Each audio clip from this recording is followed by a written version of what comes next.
What if someone could record everything you dream every night, and even watch it?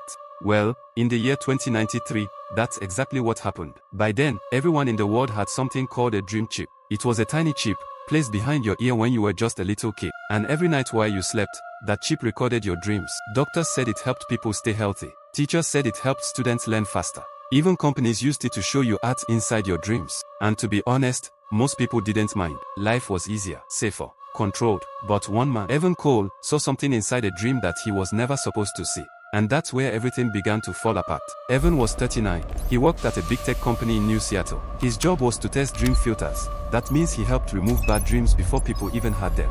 He lived alone. No wife, no kids, just him and a talking home assistant named Nina.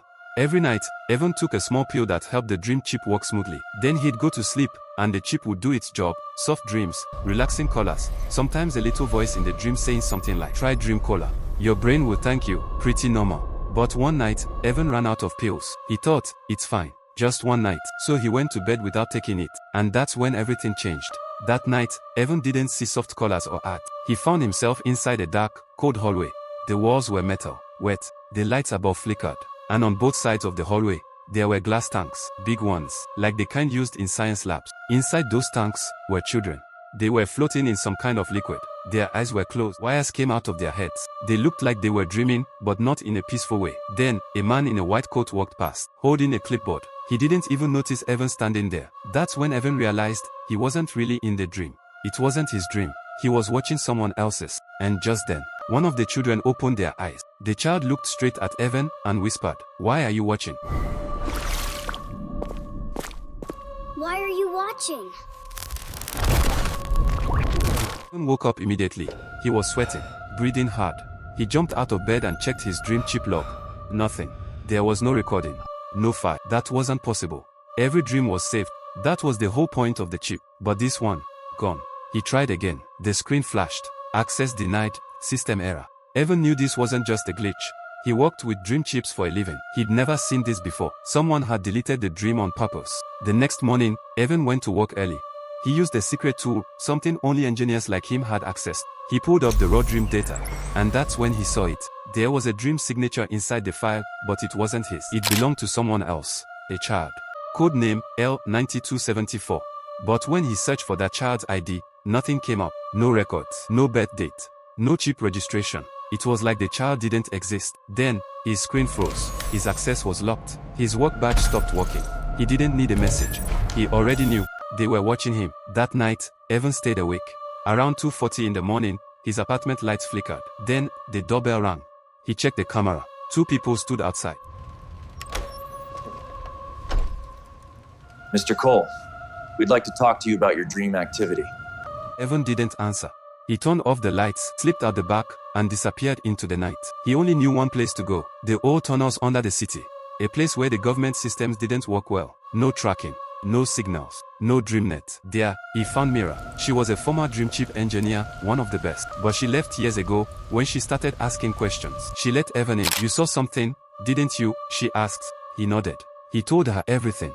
The tank, the children, the child who spoke to him, the missing dream file. Mira looked nervous. "I've heard of something like this," she said. "They call it Layer 13. Evan frowned. "What's that?" "A hidden lab," Mira said. "Deep underground, where they test dream chips on people. The rejected ones, the broken ones, the forgotten ones." Evan thought about the child's voice again.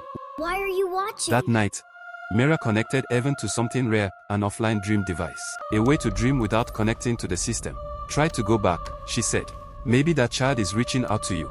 Evan lay back, closed his eyes. This time, the dream came faster. Same hallway, same tanks. But now, he could hear voices. "Subject L9274 is unstable. Too much outside interference. We need to terminate." Evan ran to the tank. The liquid inside turned red. The child was sinking, drowning. Evan pounded on the glass. "Stop," he shouted. The child opened his eyes. "Help me," he mouthed. Then everything froze. The boy stared straight at Evan and whispered, "They know you're here now. Wake up." Evan shut up. The machine beside him was sparking. It had short-circuited. "Fried. They found us," Mira said. "You need to leave, now." She handed him a small chip, like a USB stick. "This has everything," she said. "The child's ID, and a location. It might lead you to Layer 13. Evan hesitated. "What about you?" "I'll slow them down," she said. "Just go." The chip took Evan to an old subway station. long abandoned, hidden beneath the city. There, behind a rusted wall, he found a steel door. No handle, just a scanner. He plugged in the data chip. The door slid open. A cold breeze hit his face. He stepped into the darkness. Inside, he saw rows of glowing tanks, wires, machines, computers humming, and inside the tanks were people, dreaming. A man in a lab coat turned and saw him.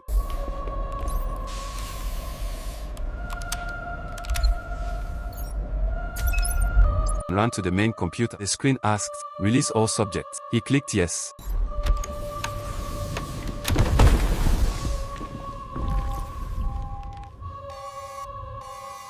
They had no idea where they were. Then, Evan saw him, the boy from the dream.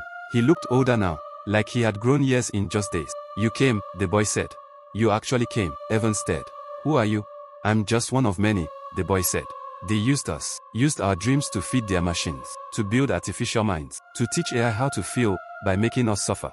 And now," Evan asked. The boy smiled sadly. "Now we show the world." That night, all across the planet, the dream chips played one final message. Not an ad, not a soft voice, but the truth. Everyone saw it. The tanks, the children, the stolen dreams, and Evan, standing beside them. By morning, everything changed. Dream chips were banned. The labs were shut down. The people demanded answers. Evan disappeared. Some say he lives in the shadows. Subscribe and I will see you next week.